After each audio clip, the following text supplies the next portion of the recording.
नमस्कार दोस्तों, कैसे हैं। स्वागत है आपका आपके अपने YouTube चैनल कीर्तिमान फ्यूचर क्लासेज में। आज हम सीखेंगे लाइट यानी प्रकाश को सीखेंगे। अगर आप कक्षा 10th में हैं या कक्षा 12th में हैं, सभी के लिए प्रकाश चैप्टर बहुत ही महत्वपूर्ण है। आपको हम विथ बेसिक कॉन्सेप्ट के साथ बताएंगे, आप बिल्कुल आसानी से सीख और समझ जाएंगे। जैसे मान लीजिए आप किसी बंद कमरे में हैं, वहाँ लाइट नहीं है तो आपको कोई भी वस्तु दिखाई नहीं देगी। जैसे ही आप लाइट की व्यवस्था करते हैं यानी लाइट को जलाते हैं तो क्या होता है, वस्तु हमें दिखाई देने लगती है। ऐसा क्यों होता है? अगर आपने कभी सोचा हो तो आप समझ रहे होंगे, अगर नहीं सोचा है तो हम बताते हैं। जैसे ही आप लाइट को ऑन करते हैं तो जो वस्तु होती है उस वस्तु पर लाइट पड़ता है यानी प्रकाश पड़ता है। उस वस्तु पर जब प्रकाश पड़ेगा वह प्रकाश हमारी आंखों पर प्रवेश करता है, जिससे वह वस्तु हमें दिखाई देने लगती है। तो उम्मीद करते हैं आप समझ रहे होंगे। एग्जाम्पल के रूप में आप इसे ज़रूर देखें। तो देखिए दोस्तों, अभी आपको कुछ दिखाई नहीं दे रहा है। जैसे हम लाइट को ऑन करेंगे, देखिए क्या होता है। देखिए दिखाई देने लगा ना। तो आपने यहाँ क्या देखा, देखिए अंधेरा था तो जैसे हमने लाइट को ऑन किया, जो हमारी बोतल रखी हुई थी उस पर प्रकाश पड़ा और बोतल हमें दिखाई देने लगा। तो उम्मीद करते हैं आप समझ गए होंगे। तो चलिए हम आपको समझाते हैं। मान लीजिए कोई वस्तु इस प्रकार है। मान लीजिए एक बोतल हम बनाते हैं। कलाकार तो नहीं है हम, लेकिन कोशिश ज़रूर करेंगे बनाने की। तो मान लीजिए जैसे ये हमारी एक बोतल है।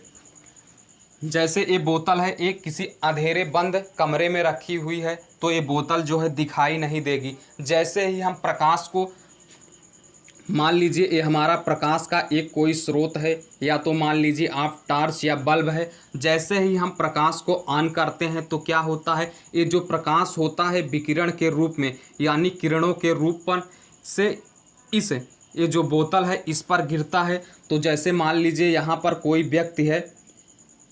जैसे मान लीजिए एक कोई व्यक्ति है एक, तो ये जो व्यक्ति है ये जो प्रकाश विकिरण के रूप में चलती हुई बोतल पर पड़ती है तो बोतल से परावर्तित होकर उस व्यक्ति के आँखों तक पहुँचती है।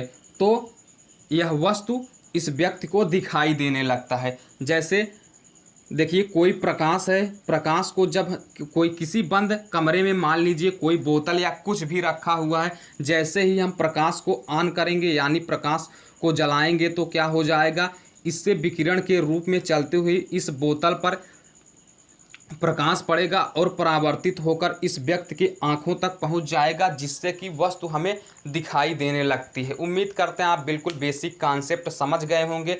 तो इससे क्या समझ में आता है, प्रकाश एक प्रकार की ऊर्जा है जो हमारे दृष्टि ज्ञान को जागृत करता है, यानी देखने में क्या करता है, प्रकाश मदद करता है। तो यहाँ से परिभाषा निकल कर आई, प्रकाश एक प्रकार की ऊर्जा है जो हमारी दृष्टि ज्ञान को जागृत करता है। उम्मीद करते हैं आप समझ गए होंगे। चलिए फिर कुछ बेसिक कॉन्सेप्ट और सीखते हैं। प्रकाश एक प्रकार की ऊर्जा है जो हमारी दृष्टि ज्ञान को जागृत करता है।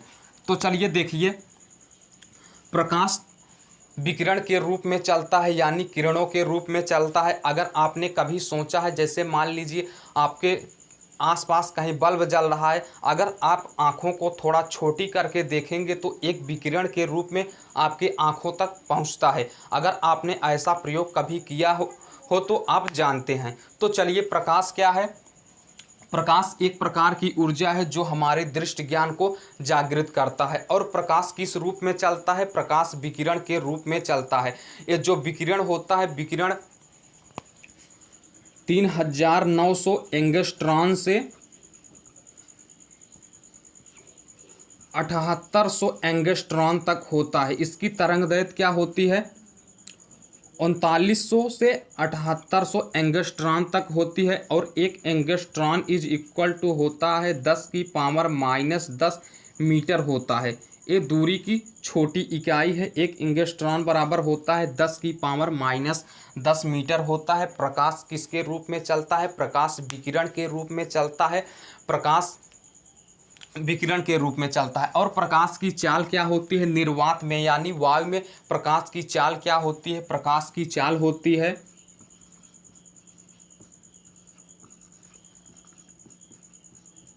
प्रकाश की चाल होती है 3×10⁸ मीटर प्रति सेकंड। यानी प्रकाश 1 सेकंड में 3×10⁸ मीटर जाता है। 1 सेकंड में प्रकाश की जो विकिरण होती है 3×10⁸ मीटर 1 सेकंड में प्रकाश चलता है। उम्मीद करते हैं आप समझ गए होंगे विथ बेसिक कॉन्सेप्ट के साथ। अब आप प्रकाश नहीं भूल सकते हैं। प्रकाश क्या होता है? प्रकाश एक प्रकार की ऊर्जा है जो हमारी दृष्टि ज्ञान को जागृत करता है, यानी देखने को शक्ति को जागृत करता है। उम्मीद करते हैं आपको समझ में ज़रूर आया होगा। हमने आपको उदाहरण के अनुसार भी समझाया। उम्मीद करते हैं आपको समझ में ज़रूर आया होगा। समझ में आया हो तो दिल से एक लाइक करिएगा। नए हैं तो चैनल को सब्सक्राइब कीजिएगा, अपने दोस्तों के साथ शेयर कीजिएगा। इसके अगले पार्ट को यानी प्रकाश का परावर्तन, गोली, दर्पण, प्रतिबिंब, इस प्रकार के पार्ट को हम अगले वीडियो में आपको बताएंगे। उम्मीद करते हैं आपको समझ में ज़रूर आया होगा। तो चलिए फिर मिलेंगे अगले पार्ट में। Thanks for watching this video.